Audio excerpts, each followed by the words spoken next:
వేదిక మీద రావాల్సిన కోరుతూ మరి ఇప్పుడు ఎన్ఎస్సీ అధ్యక్షుడు జిల్లా అధ్యక్షుడు ఆదర్శ్ గారిని ఒక్కడే నిమిషమంటానా 2 నిమిషాలు పడితే పైకి ఉంచుకుంటా.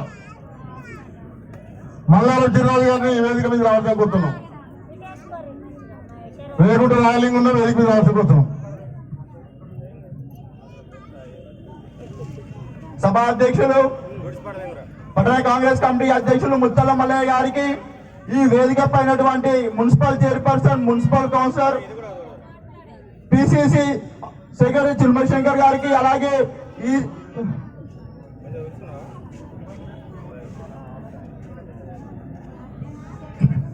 ఈ సమావేశానికి విచ్చేసినటువంటి కాంగ్రెస్ పార్టీ కుటుంబ సభ్యులందరికీ నా యొక్క నమస్కారాలు తెలియజేస్తున్నాను.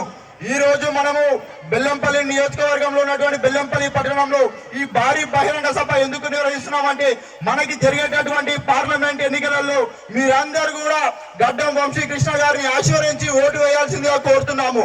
ఎందుకంటే మనం గతంలో చూసుకుంటే బీఆర్ఎస్ పార్టీ అధికారంలో ఉన్నప్పుడు విద్యార్థులకు కానీ నిరుద్యోగులకు కానీ ఎటువంటి న్యాయం కూడా జరగలేదు.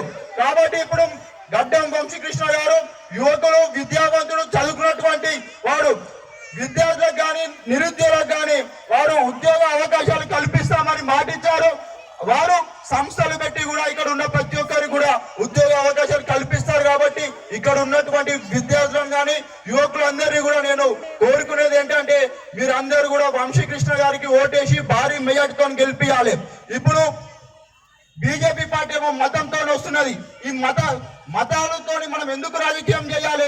ఏదైనా ఉంటే అభివృద్ధి చేస్తామని చెప్పి రావాలి. వాళ్ళ మేనిఫెస్టో వస్తే మేము గుడులు కట్టాం అది కట్టాం అనే తప్ప కానీ వాడు పేద ప్రజలకు కానీ మధ్యతరగతి కుటుంబాలకు ఏం న్యాయం చేస్తామని కూడా ఎక్కడో వాళ్ళు చెప్తలేరు.